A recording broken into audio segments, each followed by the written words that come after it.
Welcome back to Dungeon Brew, everyone. Today we are continuing our conversation about Thieves Guild, and we're getting into management. Stay tuned. Welcome to Dungeon Brew.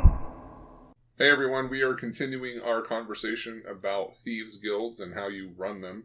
Last week we were talking about structures and models, and today we're talking about leadership, we're talking about management, we're talking about how the actual Thieves Guild comes together in its hierarchy. Joshua, would you like to get us started? Absolutely. So when we first start looking at the structure of a Thieves Guild in terms of the management from the top down, we oftentimes categorize that top level as like the overseers, which typically can have up to 3 positions that are fulfilled, at least in the way that John and I have looked at these before. That top level, everyone is probably familiar with. It's your boss that's overseeing the guild. He's the one that is primarily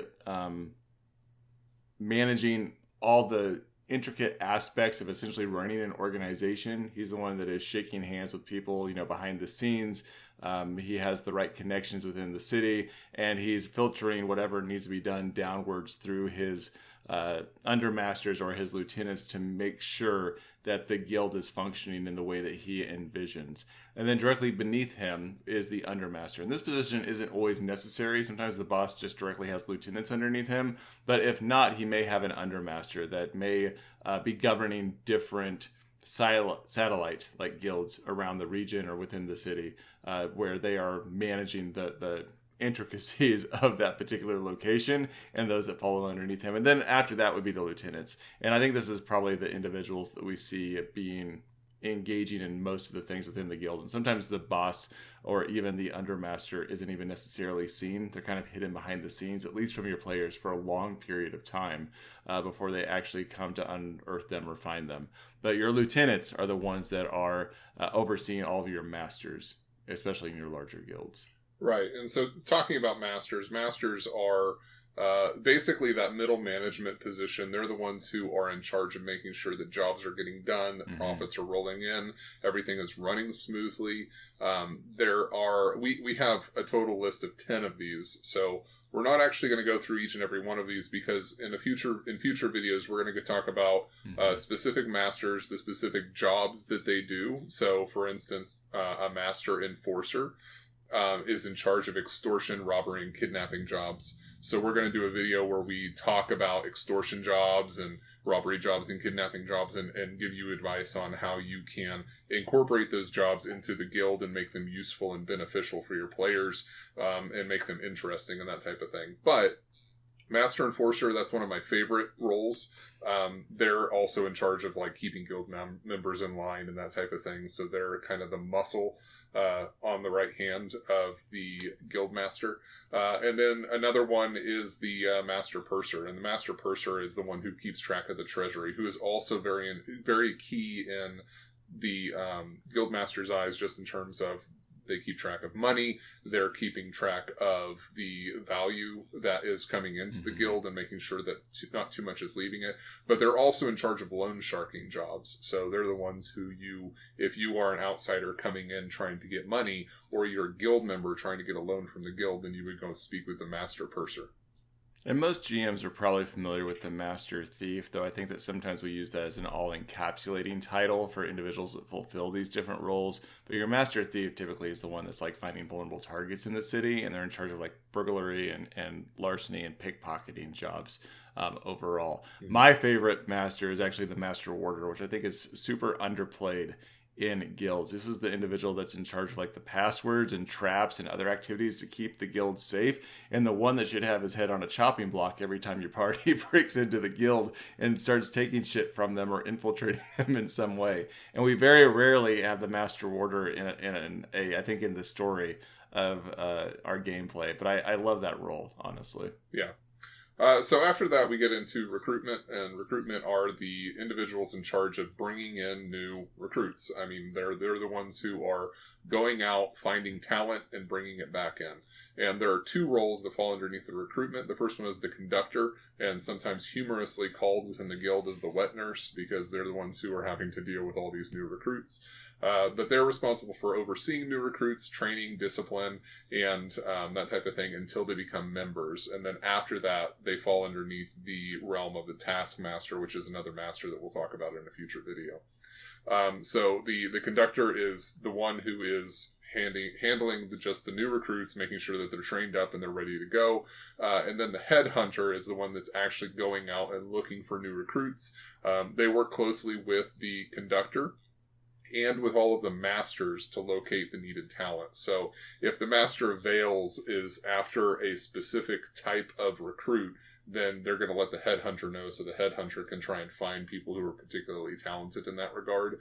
The headhunter might even go so far as to visiting neighboring regions in order to poach talent and bring them into the guild, avoiding that unnecessary process of trying to get them affiliated with the basics of thievery.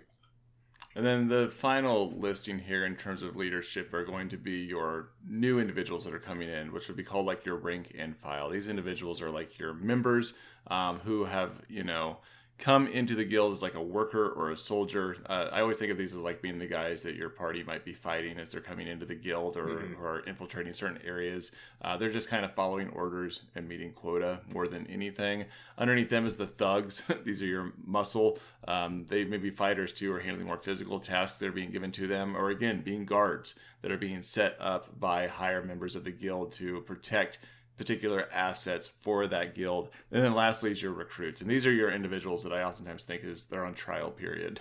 Like they're being given some tasks. They're trying to see whether or not they have the right skills, whether or not they show promise before bringing them fully into the guild and allowing them to move up into a different rank and file position. Right. And now I do want to point out the thugs are one of my favorite like rank and file type levels, just because they're not necessarily a thief. This is more like, walking up and you've got the big burly guy behind you who is helping with intimidation tactics or something like that. It could be a barbarian, it could be a burly orc, it could be a fighter, it could be something other than an actual rogue. It may have a couple of rogue levels, so it might be like a multi-class where it's got 1, 2, 3 levels of rogue, and then it's got like 5 to 6 levels of fighter or barbarian or something else that allows it to be a dangerous toe-to-toe, hand-to-hand style fighter.